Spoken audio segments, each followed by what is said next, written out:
Coaching classes. आज हम लोग केमिस्ट्री के एक टॉपिक के बारे में बात करेंगे, दैट इज पीरियोडिक टेबल, हमारा प्यारा periodic table. Okay, periodic table basically elements से बना है। हमारे पास टोटल 118 एलिमेंट्स हैं। उन 118 एलिमेंट्स को एक टेबल में अरेंज करके उन्हें एक पोजीशन दे दी गई और फिर उस पूरे टेबल को नाम दे दिया पीरियोडिक टेबल। पहले हम इसके अरेंजमेंट के बारे में समझते हैं, फिर हम आगे पढ़ेंगे।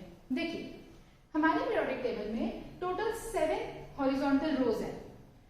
इन 7 हॉरिजॉन्टल रोज को हम पीरियड बोलते हैं, पीरियड, जो कि टोटल कितनी है, 7 इन नंबर।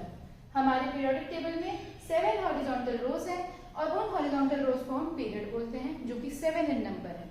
ना वर्टिकल कॉलम, हमारे पीरियोडिक टेबल में 18 वर्टिकल कॉलम है, 18, जिसको हम ग्रुप बोलते हैं। उस वर्टिकल कॉलम को हम ग्रुप बोलते हैं। यानी हमारे पीरियोडिक टेबल में 7 पीरियड्स हैं और 18 ग्रुप्स हैं।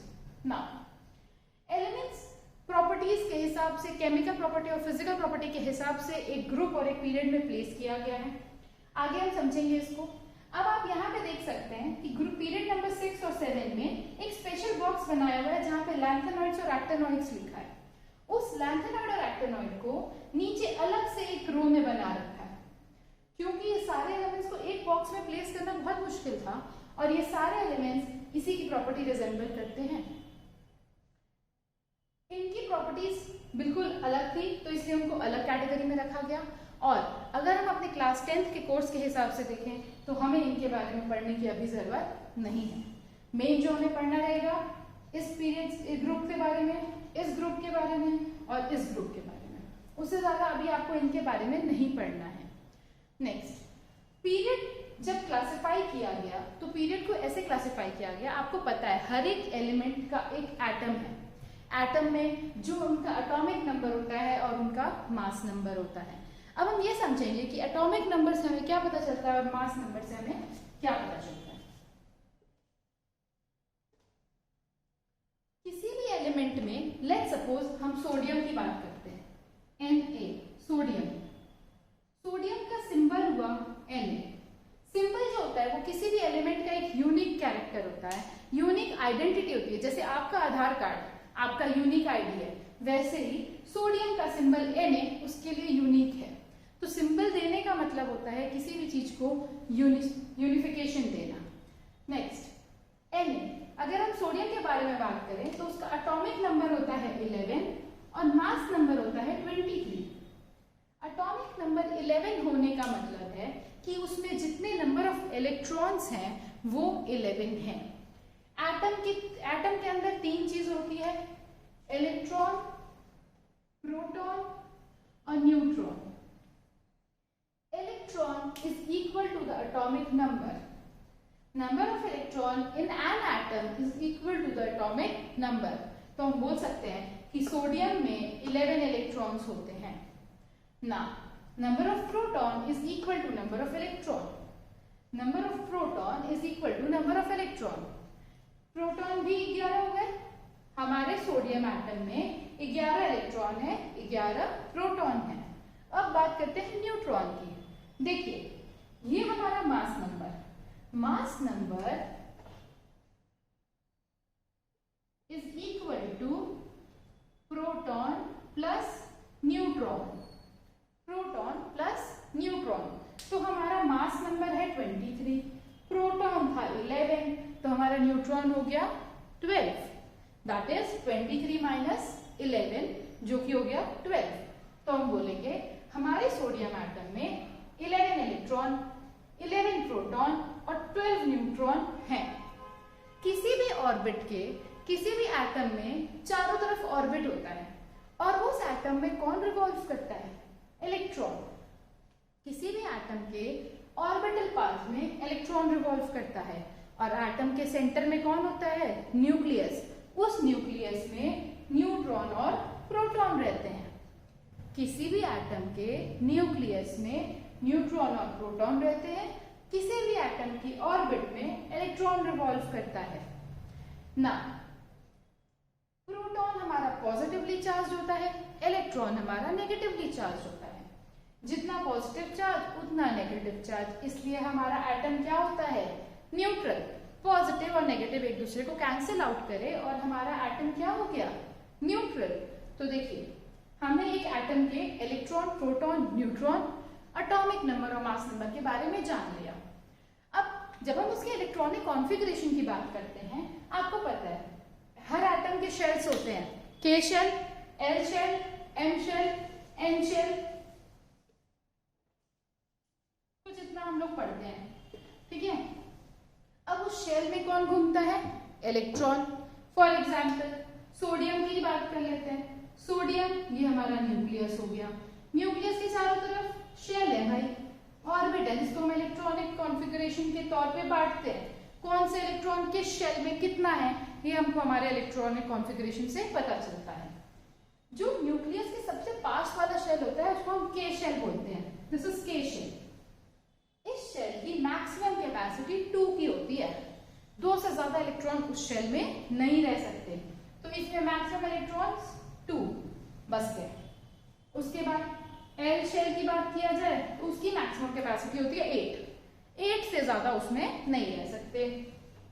1 2 3 4 5 6 7 and 8 ना, हमारे सोडियम के पास टोटल 11 इलेक्ट्रॉन थे, 2 अंदर बस गए, 2 इसमें घुस गए, 8 इसमें घुस गए।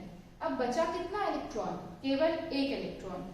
तो वो इलेक्ट्रॉन इसके बाहर वाला शेल यानी एम शेल में 1 इलेक्ट्रॉन जाके बैठेगा, क्योंकि एल वाले की मैक्सिमम कैपेसिटी 8 की है, 8 से ज्यादा उसमें नहीं बैठेंगे। हमारा सोडियम के अंदर वाले शेल को के शेल बोलेंगे, जिसमें 2 इलेक्ट्रॉन बैठ गए। उसके बाहर एल, उसमें 8 इलेक्ट्रॉन बैठ गए, और उसके बाहर एम, उसमें 1 इलेक्ट्रॉन बैठा। तो हमारे इलेक्ट्रॉनिक कॉन्फ़िगरेशन का ये सिस्टम होता है। अब देखिए, आप देख सकते हैं कि हमारे सोडियम में 3 शेल लगा, के, एल और एक और एम। और आप हमारे सोडियम का पीरियड नंबर देखिए 3, यानी जो हमारा पीरियड नंबर होता है वो हमको ये बताता है कि हमारे एटम में कितने शेल्स हैं। हमारे एटम में कितने शेल हैं ये हमको उसके पीरियड नंबर से पता चल जाता है। हमारे एटम में 3 शेल था, सोडियम में 3 शेल था, के, एल और एम, और सोडियम का पीरियोडिक नंबर क्या है, 3। तो हमारे सोडियम का पीरियड नंबर 3 है और उसमें 3 शेल है। दैट मीन्स किसी भी एलिमेंट का जो पीरियड है वो उसमें नंबर ऑफ शेल्स बताता है। अब हम बात करते हैं नंबर ऑफ वैलेंस इलेक्ट्रॉन की, या फिर ग्रुप कैसे पता चलता है। देखो इसमें आउटर मोस्ट शेल कौन सा था, एम सबसे बाहर था, एम सबसे बड़ा बाहर वाला शेल था। उस बाहर वाले शेल में कितना इलेक्ट्रॉन बना, 1। उस बाहर वाले शेल में 1 इलेक्ट्रॉन, तो 1 is the valence electron. Valence electron की डेफिनेशन क्या होगी कि आपकी आउटर मोस्ट ऑर्बिट में कितने इलेक्ट्रॉन है वो आपका वैलेंस इलेक्ट्रॉन है। आपकी आउटर मोस्ट ऑर्बिट में कितने इलेक्ट्रॉन है वो आपका वैलेंस इलेक्ट्रॉन है। तो हमारे आउटर मोस्ट ऑर्बिट में या फिर सोडियम के आउटर मोस्ट ऑर्बिट में 1 इलेक्ट्रॉन है, तो सोडियम का वैलेंस इलेक्ट्रॉन कितना हुआ, 1। अब देखिए किस ग्रुप में है वो, ग्रुप 1। किस ग्रुप में है वो, ग्रुप 1। तो हमारे और मतलब एटम के आउटर मोस्ट ऑर्बिट में कितने इलेक्ट्रॉन है ये हमारे ग्रुप से पता चलता है। हमारे एटम के कितने ऑर्बिट्स हैं ये पीरियड से पता चलता है, और कितने इलेक्ट्रॉन है ये ग्रुप से पता चलता है। ठीक है, ग्रुप और पीरियड 2 चीज तो हमने समझ लिया। आइए आगे समझते हैं। जो हमारा पहला ग्रुप है उसके आउटर मोस्ट शेल में 1 इलेक्ट्रॉन, वो कहता है बेचारा ले लो यार, हम 1 इलेक्ट्रॉन का क्या करेंगे, ले लो, हमको 2 और 8 करके खुश रहने दो, 1 हमारे पास एक्स्ट्रा है, हम दान करने को तैयार हैं। तो ये एल्कली मेटल होता है। आपने ये बात अगर पढ़ा है तो आपको पता होगा कि मेटल हमेशा देने की टेंडेंसी रखते हैं, इलेक्ट्रॉन लूज करने की टेंडेंसी रखते हैं, और जो नॉन मेटल होते हैं वो हमेशा लेने की टेंडेंसी रखते हैं। जितना उनको इलेक्ट्रॉन देते जाओ इलेक्ट्रॉन लेने की टेंडेंसी रखते हैं, और मेटल हमेशा देने की टेंडेंसी रखते हैं। ये स्टार्टिंग के 2 कॉलम्स मतलब स्टार्टिंग के 2 ग्रुप्स 1A और 2A हमारे मेटल्स होते हैं। 7 तक हमारे नॉन मेटल होते हैं, जिसमें आप ज्यादातर 5, 6, 7 को ही बोलेंगे नॉन मेटल। बाकी 3 भी हमारा समवट मेटल में ही आता है, 3 भी हमारा मेटल में ही आता है। 4th हमारा मेटलॉइड्स हो जाता है, टाइप ऑफ मेटलॉइड्स हो जाता है, क्योंकि वो देने और लेने दोनों की टेंडेंसी रखता है। इसमें क्या होता है, 4 वैलेंस इलेक्ट्रॉन होता है आउटरमोस्ट शेल में, वो एक देने को भी तैयार है, एक लेने को भी तैयार है। तो सॉरी 4 देने को तैयार है और 4 लेने को तैयार है, तो इसके देने और लेने दोनों की टेंडेंसी होती है, तो मेटल और नॉन मेटल दोनों की प्रॉपर्टी शो करता है। ग्रुप 1, 2, 3 मेटल की प्रॉपर्टी शो करता है क्योंकि ये इलेक्ट्रॉन देने को तैयार है। ग्रुप 4 ले भी सकता है, दे भी सकता है, मेटलॉइड। ग्रुप 5, 6, 7 लेने को तैयार है, उसको चाहिए, तो वो नॉन मेटल। अब नेक्स्ट ग्रुप 0। ग्रुप 0 न लेता है न देता है, अपने आप में खुश, हमको किसी से कोई मतलब नहीं है, तो उसको हम बोलते हैं नोबल गैस। हम पीरियोडिक टेबल कैसे याद कर सकते हैं, आखिर इतने सारे एलिमेंट्स हैं, कैसे याद करें?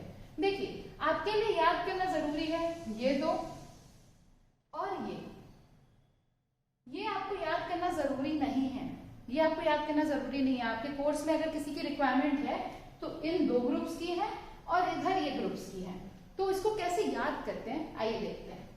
पहला ग्रुप, हलीना की रब से फरियाद, हलीना की रब से फरियाद, ठीक है।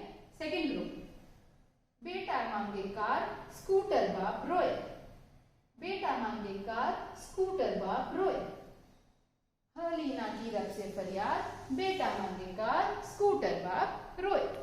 आइए थर्ड ग्रुप, बैंगन आलू गाजर इन थैला, बैंगन आलू गाजर इन थैला। नेक्स्ट, कौन सी, गीता स्नेहा या प्रभा, कौन चाहिए भाई, गीता स्नेहा या प्रभा, तो कौन सी, गीता स्नेहा या प्रभा। फिफ्थ ग्रुप को देखिए, ना पियो ऐसे सबके बीच, ऐसे सबके बीच बैठ के मत पीजिए, ना पियो ऐसे सबके बीच। नेक्स्ट सिक्स्थ ग्रुप, ओ स्टाइल से टीपो, ओ स्टाइल से टीपो। नेक्स्ट 17th ग्रुप, फिर कल बाहर आई आंटी, फिर कल बाहर आई आंटी। और अब हमारा नोबल गैस, हीना, नीना और करीना के एक्सरे रंगीन। देखिएगा भाई, हीना, नीना और करीना के एक्सरे रंगीन। तो ये कुछ ट्रिक्स हैं जो हम अप्लाई करते हैं अपने पीरियोडिक टेबल के एलिमेंट्स को याद करने की, क्योंकि इतना सारा दिमाग में रखना पॉसिबल नहीं है। और अगर हमें ये लाइंस याद हो, जिसको हम निमोनिक्स बोलते हैं, अगर हम निमोनिक्स याद कर लें तो ये सारी चीजें हमें याद हो जाती हैं। पीरियोडिक टेबल में एटॉमिक साइज की ट्रेंड के बारे में हम इस वीडियो में बात करेंगे। एटॉमिक साइज, आप बताइए, अगर आपका इलेक्ट्रॉनिक शेल बढ़ेगा, इलेक्ट्रॉनिक शेल अगर आपका बढ़ेगा तो आपका साइज बढ़ेगा ऑब्वियसली। अगर आप कपड़े के ऊपर कपड़ा पहनते जाओगे तो आप बल्कि होते जाओगे, पतले तो नहीं होगे। ठीक उसी तरह अगर आपका लेयर लेयर लेयर बढ़ता चला जाए तो आप बड़े होते जाओगे, आपका एटॉमिक साइज बड़ा होता जाएगा। देखिए, जब हम डाउन द पीरियड आते हैं, जब हम डाउन द ग्रुप आते हैं, जब हम डाउन द ग्रुप आते हैं तो हमारा पीरियड बढ़ता है। जैसे जैसे हमारा पीरियड बढ़ेगा, हमारा पीरियड क्या बताता है, इलेक्ट्रॉनिक शेल, जितना पीरियड उतना शेल, जितना पीरियड उतना शेल। तो जब हम डाउन द ग्रुप आते हैं हमारा पीरियड इंक्रीज करता है, और जब हमारा पीरियड इंक्रीज करता है तो हमारा साइज इंक्रीज करता है, क्योंकि नंबर ऑफ शेल्स इंक्रीज करते हैं। नंबर ऑफ शेल इंक्रीज करेगा तो एटम का साइज इंक्रीज करेगा। तो जब हम डाउन द ग्रुप आते हैं हमारे एटम का एटॉमिक साइज इंक्रीज करता है। This is the trend in the periodic table कि जब हम डाउन द ग्रुप जाते हैं तो हमारा एटॉमिक साइज इंक्रीज करता है, क्योंकि नंबर ऑफ शेल इंक्रीज करते हैं। Next, across the period. Across the period, एक पीरियड में अगर हम ग्रुप में आगे बढ़ रहे हैं, एक ही पीरियड में अगर हम ग्रुप में आगे बढ़ रहे हैं तो हम बोलेंगे across the period. Across the period जब हम जाते हैं तो देखिए, नंबर ऑफ शेल्स तो उतने ही है, यानी आपकी लेयर उतनी है, लेकिन नंबर ऑफ इलेक्ट्रॉन बढ़ता जा रहा है। नंबर ऑफ इलेक्ट्रॉन अगर बढ़ेगा तो आपका न्यूक्लियर चार्ज और स्ट्रांगली आपको खींच पाएगा, क्योंकि न्यूक्लियस में प्रोटॉन भी बढ़ रहा है, पॉजिटिव चार्ज भी बढ़ रहा है, और ऑर्बिट में इलेक्ट्रॉन भी बढ़ रहा है, यानी नेगेटिव चार्ज भी बढ़ रहा है। जैसे जैसे हम अक्रॉस द पीरियड मूव करेंगे हमारा न्यूक्लियर चार्ज बढ़ेगा। न्यूक्लियर चार्ज बढ़ेगा तो वो और स्ट्रांगली पुल करेगा, हमारे एटम को और स्ट्रांगली खींचेगा, तो वो सिकुड़ेगा। सिकुड़ेगा तो हमारा एटम छोटा होगा, कंप्रेस होगा, तो हम बोलेंगे हमारे एटम का साइज क्या होगा, कम होगा। हमारे एटम का साइज डाउन द ग्रुप आते वक्त इंक्रीज करेगा, क्योंकि नंबर ऑफ लेयर्स इंक्रीज करेंगे, इलेक्ट्रॉनिक शेल्स इंक्रीज करेंगी। बट जब हम अक्रॉस द पीरियड जाएंगे तो हमारा एटॉमिक साइज घटेगा। इस वजह से घटेगा क्योंकि न्यूक्लियर चार्ज बढ़ेगा। न्यूक्लियर चार्ज बढ़ेगा तो उतना ही स्ट्रांगली से पुल करेगा, और जब उतने स्ट्रांगली से पुल करेगा तो हमारा एटॉमिक साइज घटेगा। ठीक है, तो ये एक ट्रेंड था जिसके बारे में मेरे को बात करनी थी। आई होप आपको समझ में आया हो। आपसे फिर मिलते हैं। Thank you.